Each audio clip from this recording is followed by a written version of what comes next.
first candidate in the 12th District, Mike Halfacre.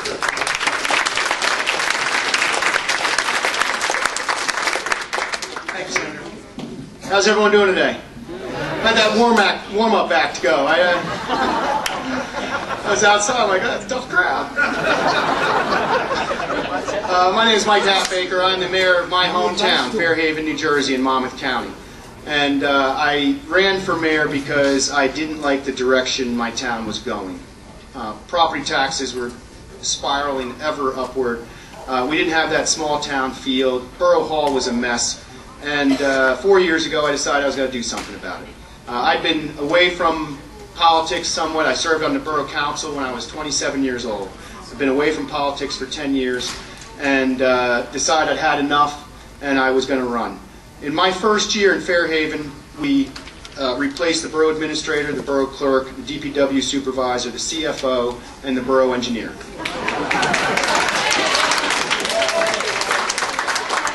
In my second year as mayor, we lowered property taxes. In my second year as mayor, we privatized. We decided we didn't want two DPW guys sitting on lawnmowers from April to October, so we outsourced all of our fields maintenance, and now those guys are cleaning storm drains and patching potholes. And now we did things like that, privatization. We shared some services in my second year. In my third year, we lowered property taxes.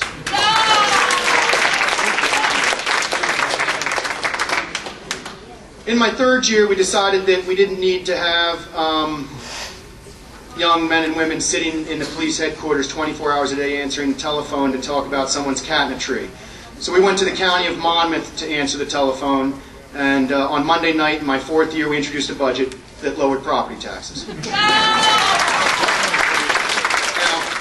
I can tell you that we know statistically in between 2008 and 2009 there were 6 towns in New Jersey that lowered property taxes 2 years in a row.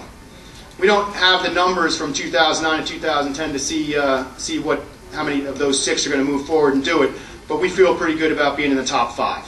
So I thank you for that. And what I say to people is we did it the Republican way. Now I know this is not necessarily a Republican group or conservatives, and I understand that, but it's the same. To me, it's often the same thing, or it should be the same thing. We made our government smaller. There's fewer employees in Fairhaven now than the day I took office. We spent less money. Our budget's lower this year, not just the tax rate. Our tax levy is lower and our overall budget is lower year over year. And we retired some debt. You know, so we're doing things the way we're supposed to be doing them, and it works. That's what you got to remember. It works. Now, thank you. I only got 5 minutes. Don't clap every time. Thanks. About a year ago, actually a little more than a year ago, I, like many of you probably, felt the same way about our federal government and our country as I did about Fairhaven 4 years ago.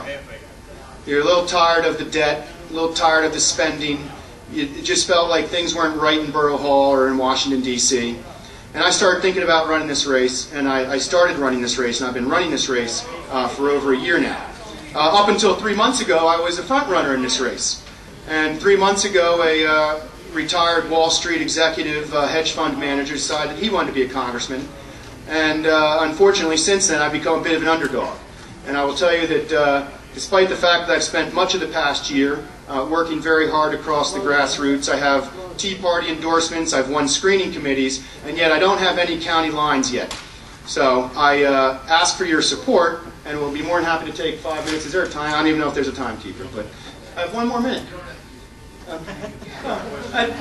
Thank you, Mayor. You don't have to use all your time. But no, listen, I'll be honest with you. This race, real quick, the 12th District in New Jersey is setting up as the prototypical national Republican race. I'm a small town mayor with tons of grassroots support, and I'm not a self-funder. And I'm running against a wealthy ex-Wall Streeter who his first press release said he would spend $1.25 million of his own money. Before he even had a single position on his website, he told us he was going to spend $1.25 million of his own money. And he has the establishment support now. This is the classic Republican matchup. It's NJ 12, it's not Pennsylvania 12, it's not New York 23, but it's the same thing. I thank you for coming out and listening to me rant, and I'll be happy to take any questions. Mayor Halfacre, What would you do to bring jobs back to New Jersey and the United States? Well, you know, I hate to sound like a soundbite, but we got to get government off our backs. You know, whether it's the taxes, the regulation, small business. Historically, everyone knows this. There's actually a great Ronald Reagan quote on this, which shows you how long this idea has been around. Small businesses and entrepreneurs are the engines that drive our economy. Jobs don't come necessarily from Fortune 500 companies. Jobs come from small businesses. And if you're interested in opening a small business right now, you're terrified.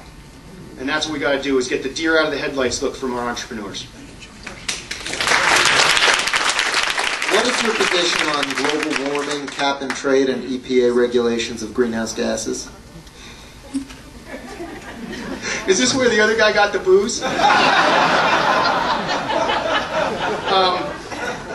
Global warming probably doesn't exist, anthropomorphic or otherwise.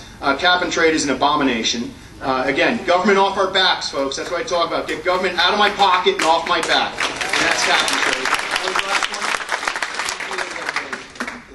one? The EPA is one of the, frankly, one of the, I'd bring Lisa Jackson home. It's one of the departments we can do without. So. What's your position on immigration reform? Immigration is interesting because I think if we actually bothered to enforce our laws, we'd be a lot better off. I actually have I sort of talk about a two-prong approach. One is between manpower and technology, we can certainly secure our borders. I think that's a national security issue as well as an immigration issue. But secondly, take away the incentives. If they don't have free health care and free education, and honestly, this whole anchor baby issue, automatic citizenship, is not in the Constitution. It's not. It's a misreading of the 14th Amendment. What is the legitimate role of the federal government in education? Minimal.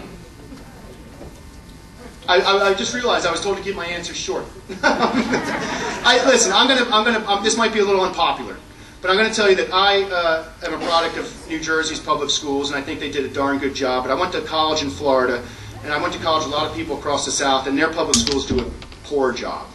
The only role I see the federal government having in education is to establish some floor so that a kid coming out of high school in New Jersey, or rather I'll reverse that, a kid coming out of high school in Louisiana or Mississippi has the same basic level of knowledge as a kid coming out of high school in New Jersey.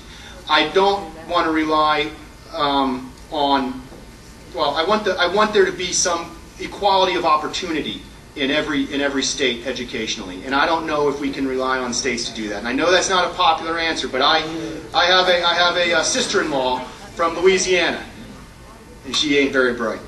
So.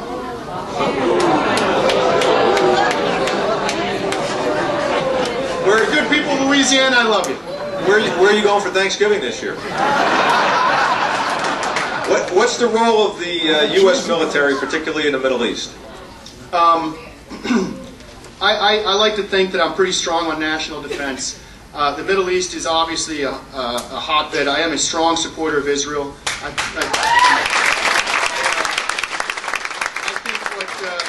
I think what we've done to Israel in the past 72 hours and the past years is absolutely disgraceful. I have no problem letting Israel have its way with the Middle East, frankly, and I would support them. I'd let them fly over. I'd even refuel them if they have to do something.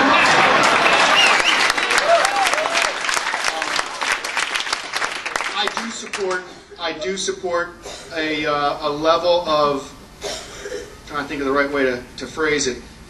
I don't want to be the world's policeman, but I do want to be able to. I do want to be able to go and provide and spread democracy, and that's a fine line. There's a way to, we have to sort of feel our way through there. But I support the efforts in Iraq, and I'd like to see Afghanistan be successful to establish democracy. What would you do about the national debt? Jeez, it's just so huge. It's like the elephant in the corner that no one wants, that the Democrats don't want to talk about. Rush Holtz, by the way, great quote. I have him on video on the House floor in 2006, railing against the Bush debt, and of course he voted for everything that quadrupled it. again, I always default to certain things. My default position is lower taxes, okay, less government, and less spending. And if we do those things, we'll pay off the debt. Thank you, Mike Halfacre. Who the hell do you think you are? Move it a little bit to the right.